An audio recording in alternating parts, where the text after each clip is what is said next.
Hey basketball guys, we have news. Let's go to more Los Angeles Lakers news, but first don't forget to subscribe to the channel and leave your like. Will the Lakers trade Dalton Netsch? Yes, he is a player that other teams want and the Lakers will use this to get good players. The Lakers are interested in trading first-round picks and the 8th pick would be an excellent way to get a high-level player and prepare him to be a future star. And this trade could happen for the 2025 draft. The Los Angeles Lakers are once again making aggressive moves to build around Luka Doncic and LeBron James, and ESPN's Bobby Marks has floated a potential draft day trade that could reshape their future. In a proposed 3-team deal, the Lakers would part ways with promising young guard Dalton Knecht and a 2031 unprotected first-round pick to land the number 8 and number 36 picks in the 2025 NBA draft, a move designed to secure their center of the future, Common Maluak. Brooklyn Nets receive, number 11 pick, via Blazers, 2031 unprotected first, via Lakers. Los Angeles Lakers receive, number 8 pick, via Nets, number 36 pick, via Nets. Portland Trail Blazers receive, Dalton Knecht, 2027 first-round pick, top 4 protected, via Knicks. According to Marks, the trade hinges on one key factor: whether Duke's Common Maluak is still available when the number 8 pick comes up. If he is, the Lakers won't hesitate to strike, giving up Knecht and a distant future first to solve their biggest weakness, the center position. This is a sensible trade for the Lakers. Rob Pelinka, president of basketball operations, made it clear after the team's first-round playoff loss to Minnesota that adding size in the frontcourt was priority number 1. The decision to trade their starting center at the deadline for a point guard left a glaring hole that opposing teams exploited. With only the $5.7 million taxpayer mid-level exception available in free agency and the first apron restricting trades, the Lakers need to be creative. This deal is just that. Common Maluak, standing 7'1" and weighing 253 pounds, offers the ideal skill set for today's NBA. He's an elite rim protector with mobility, capable of defending pick-and-rolls and finishing lobs, the perfect interior anchor alongside Doncic's playmaking. As a freshman at Duke, Maluak averaged 8.6 points, 6.6 rebounds, and 1.3 blocks in limited minutes, but his upside is what excites scouts. The Lakers believe he can develop into a long-term starter who fits their timeline with Luka. With the number 36 pick, the Lakers have a prime opportunity to target a reliable shooter, an area they're actively looking to strengthen. While they're already expected to pursue a sharpshooter at number 55, it wouldn't be surprising to see them double down at 36 and secure a high-upside marksman earlier in the second round. The Nets get another first-round draft pick. The Nets move down just 3 spots from number 8 to number 11 but pick up a valuable 2031 unprotected first-rounder from the Lakers, a bet that LA might not be as dominant 6 years from now. With 3 additional first-round picks already in hand for this draft, numbers 19, 26, and 27, the Nets are stacking capital, giving them 12 first-rounders over the next 7 years. That gives them flexibility for a future star trade or complete rebuild. The Blazers get a young star. The Trail Blazers effectively swap the number 8 pick for Dalton Knecht and a Knicks-protected 2027 first. It's similar to the deal they made last year, trading number 14 for Denny Avdija and a future pick. Knecht, who was the Lakers' 2024 first-round pick, is a microwave scorer with deep range and a great work ethic, a strong piece to add to their rebuilding core alongside Scoot Henderson and Shaedon Sharpe. The Lakers get a young center in this smart trade. This trade reflects the Lakers' urgency. With Luka Doncic entering his prime and LeBron James nearing the end of his career, they can't afford to wait for a long-term solution at center. Maluak offers the blend of upside and role-filling ability they need, and moving Knecht, while painful, is a sacrifice they're willing to make. It's also a sign that Los Angeles isn't relying solely on free agency, where their limited cap flexibility could restrict options. If this deal happens, the Lakers will walk away from draft night with one of the top defensive bigs in the class, another second-rounder, and perhaps a renewed shot at competing in a brutal Western Conference. Lakers predicted to land 23-year-old former Alabama star guard. The 2025 NBA draft is nearly here, and some great young talent is about to join the NBA. The Los Angeles Lakers don't control their first-round pick this year, so they're going to have to wait until pick number 55 in the second round.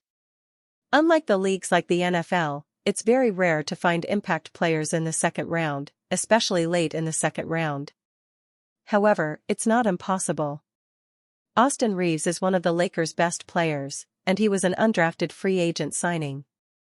With that in mind, Los Angeles should take their second-round pick seriously. Many expect the team to target a big man due to their need at center, but they could also use more shooting, especially if they end up trading Dalton Knecht or Reeves this offseason.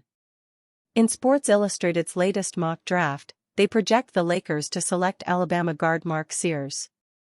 He was highly productive in college, having averaged 21.5 points per game in 2023-24 and then 18.6 points per game last season. He's also a solid shooter who is 37.5% of his three-point shots over his college career. He's an older rookie at 23 years old, but he could be a player who can quickly find a role for himself on the team. Scouting report on Sears. Sears was a consensus first-team All-American for his work last season. He had previously declared for the 2023 NBA draft but decided to return to Alabama. He doesn't have a ton of upside, but he could make sense for a team that, in the playoffs last season, like the Lakers. In Bleacher Report's scouting report on Sears, they expressed concern about his size, but believe his toughness could help him carve out a role in the NBA. Overall, Sears projects as a plug-and-play combo guard who can generate offense on his own or fit alongside stars, Bleacher Report wrote.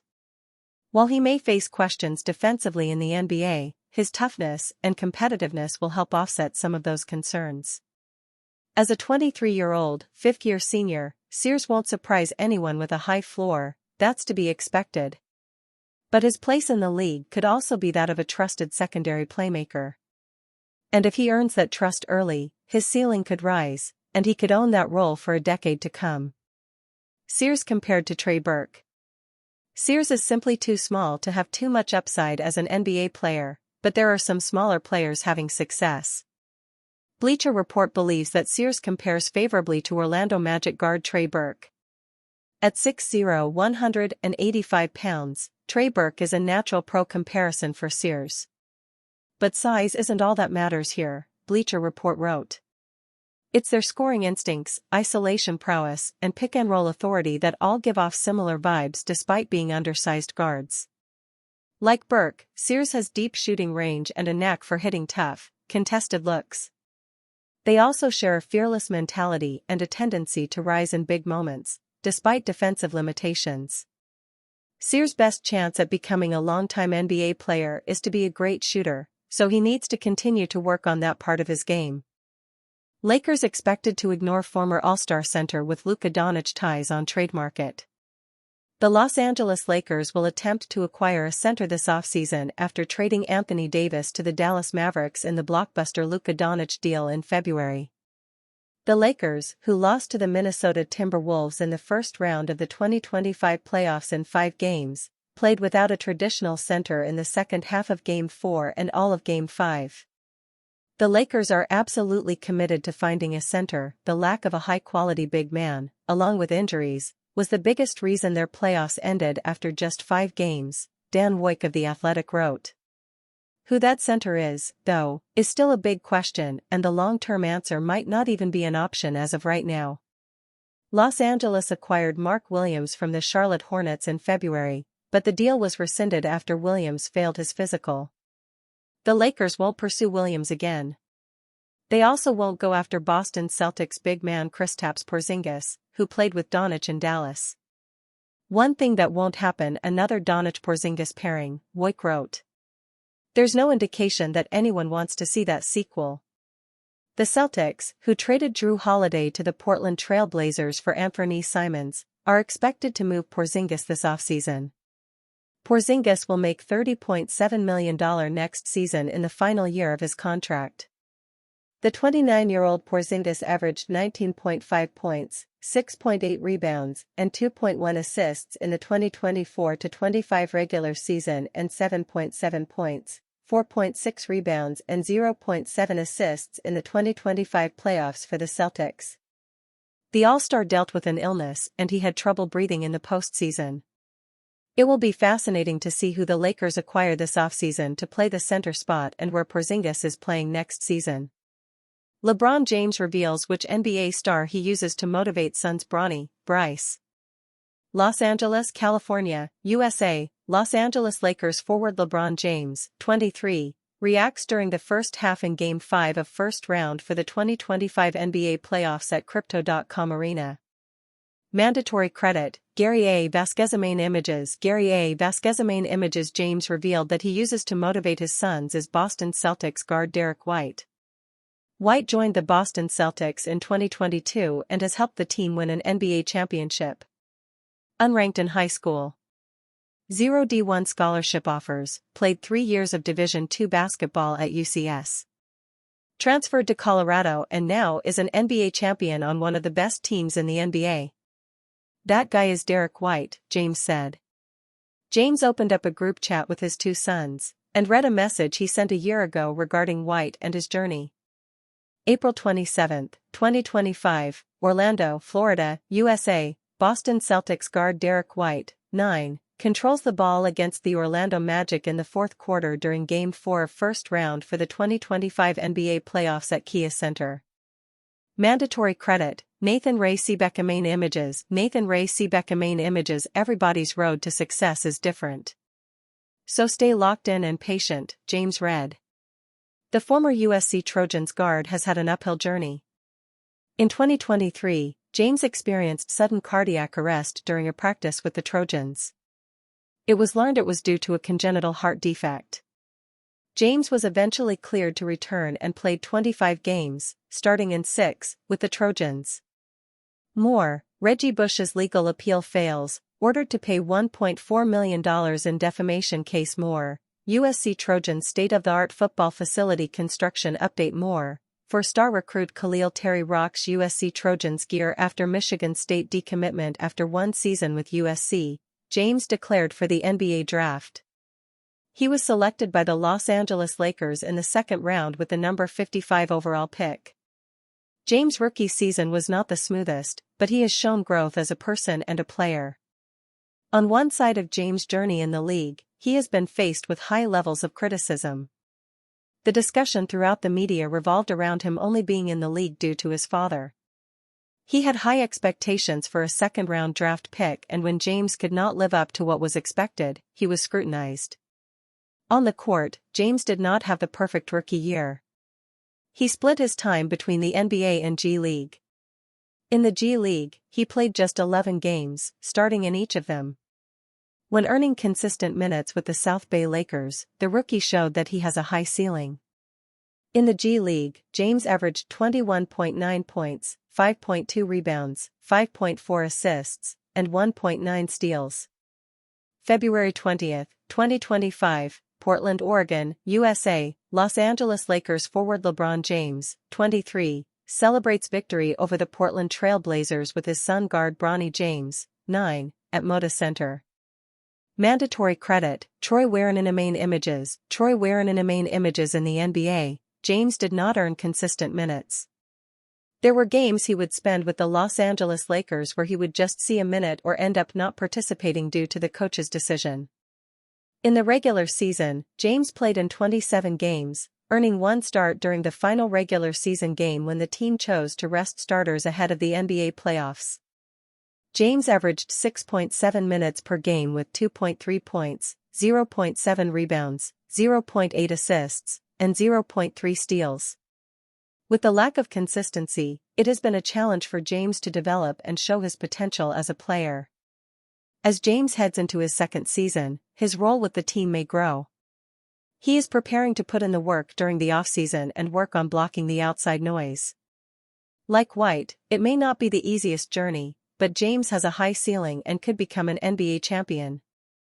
NBA analysts break down if DeAndre Ayton can solve the Lakers' center problem. DeAndre Ayton linked to Lakers, but major concerns cloud potential fit. As the Los Angeles Lakers seek to address a glaring void at the center position, former number 1 overall pick DeAndre Ayton has emerged as a potential trade target. But according to analysts Trevor Lane and Ron Gutterman on the Lakers Nation podcast, Ayton may not be the solution the Lakers are hoping for. Ron Gutterman: I think he's one of those guys that, theoretically, maybe. I'm not as high on the Nick Claxton fit as I think a lot of people would be, just because he doesn't quite have the frame to be a big body that goes toe-to-toe for 35 minutes a night with these other centers.